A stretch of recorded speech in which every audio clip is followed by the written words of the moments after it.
Sure, I've been having fun in Key West, learning the ropes, learning the charter business, learning all the magical secret spots here in town, and making friends along the way. But my clear-cut objective is to go back to my original plan, and that is to travel the world and tell stories. So as I take stock of where I'm at in this whole arc, I really feel like I got a long way to go. Boats are constantly breaking. I'm not a mechanic, and I don't particularly know how to fix these things as they go wrong. We've got an emergency. Thankfully, I got some friends in town, and I can peek over their shoulder while they're fixing my broken boat.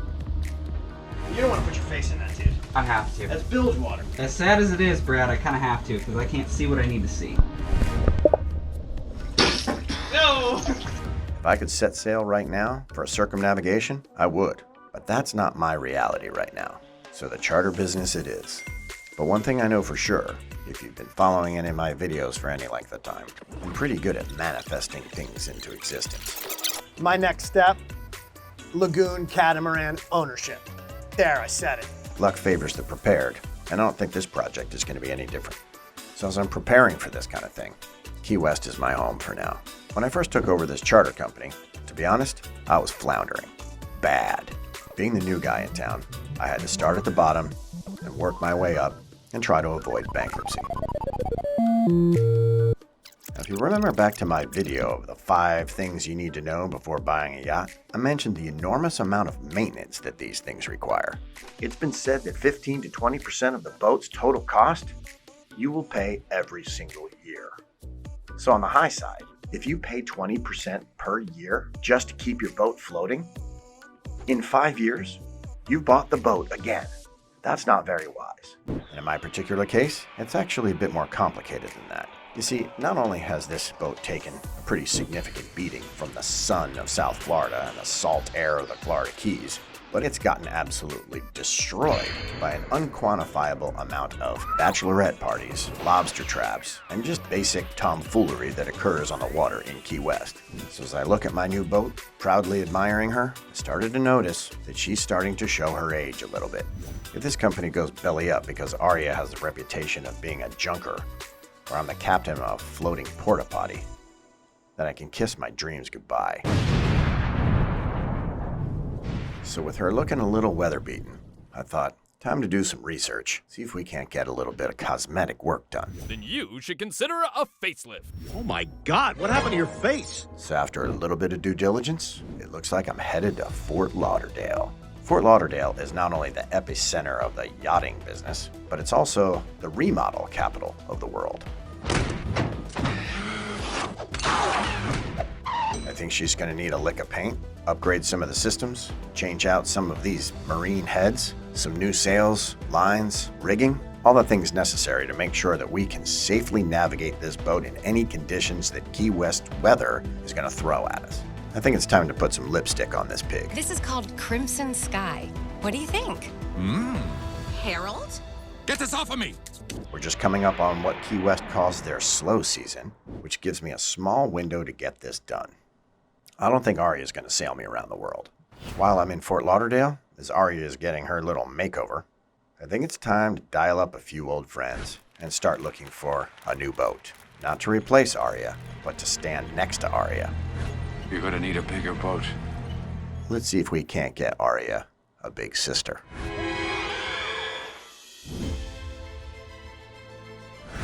I can't explain it, but some people are just born for adventure. They hear the calling, and they're compelled to get off the couch and see what's around the corner or over that horizon. I'm going on this quest to prove that the heart of history's greatest explorers and adventurers is alive and well today. This is your invitation to escape from reality.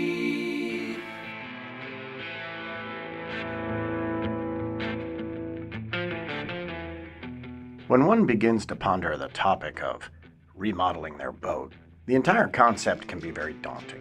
So you have to break it down into small, short-term, obtainable goals. It's often said that you can't eat an elephant in one bite, so you have to go one bite at a time. Now, admittedly, I'm pretty new at this game, and I don't know the first thing about remodeling a boat. So when you're trying to hire somebody to be a project manager of something this big, the scope of work can creep and line their pockets. Aria is my baby, and I certainly don't want some quack ripping her to pieces and laying waste to something I've worked so hard for. I know I'm supposed to cut something, but what? And where? It's almost impossible to manage something that you know little or nothing about. So you gotta find somebody that you trust, or they're gonna take your wallet and they're gonna run for the hills. It's super unnerving giving a total stranger my credit card, as well as the responsibility of all of my hopes and dreams, and lay them right in the palm of their hands. It goes without saying, you better choose wisely.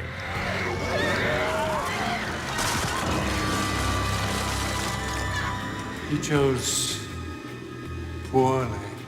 Then I met Dennis Foster. And when I did my due diligence, I found out he's got a YouTube channel. This guy immediately caught my attention because he's absolutely hilarious. He's very high energy, he's got a strong personality, and the series looks like it's just a montage of him yelling at all of his employees, swearing like a drunken sailor, and it always seems like he's about 5 shots of espresso past the legal limit.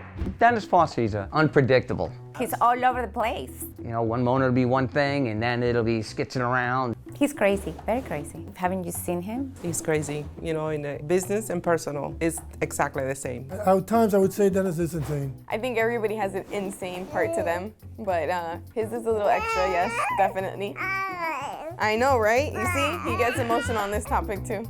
He's a hard guy to work for, but he is fair. He drove me crazy.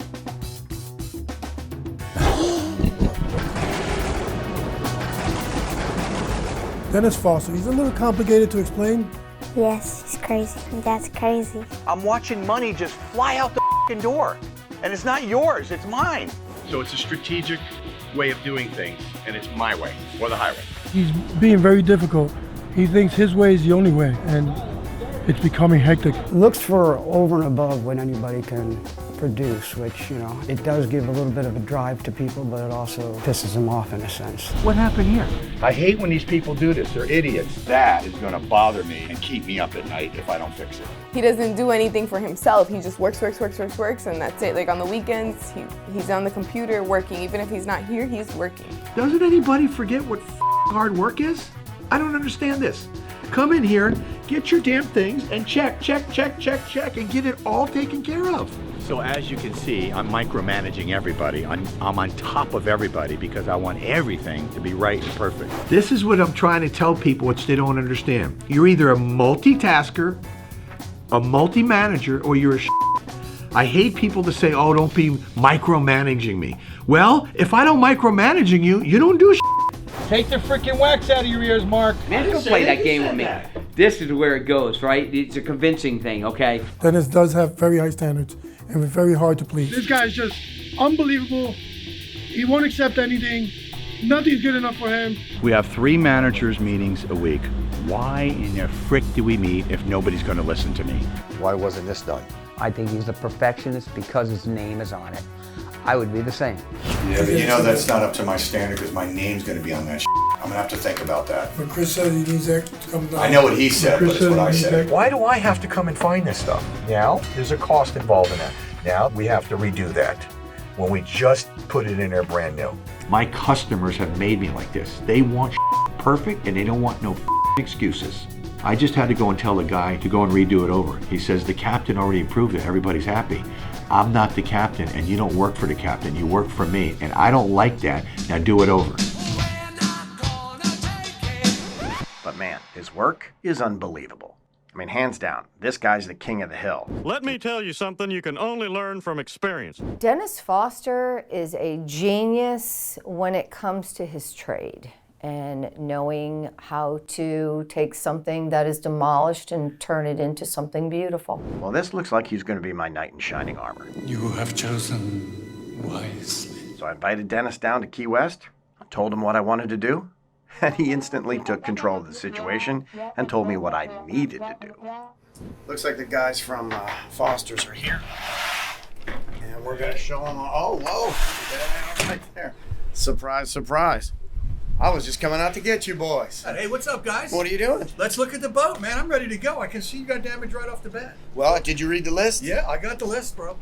Well, some of us... I always look at a list, but when I get to the boat, It's usually different. Let's get these guys on board and see if they know a thing or two about boats. How was the drive, boys? Oh, the drive was good, yeah. It was a little slow. I had a bunch of slow asses in front of me. I'll turn this damn bus around. That'll end your precious little field trip pretty damn quick, huh? Yep, as soon as you get to the Keys, man, you know what the story is, right? Slow down, don't be in a rush. Hey, Marcos, how you doing, buddy? They haven't been all day. We need to Hey, listen, man, you guys need to get on there before I have a fucking fit. They Tell gotta them to move go all their pound fucking sand. They need to get on there and start putting up that scaffolding. They've had many time. There's nobody there again today, and I keep getting yelled at by the fucking captain every day because you guys ain't doing their damn job. Anybody want to work in the boat business? To say this guy has a big personality is quite an understatement. And I don't know if you've noticed, but I'm no wilting daisy myself. There is a great disturbance in the force. And I've got some pretty strong opinions on what I want done with my boat. But this guy, he's the expert. Just ask him. I do this in my sleep. I know damn well I can fix it. I've been doing this for quite a long time, over 32 years. I think this could potentially be a clash of the titans situation here.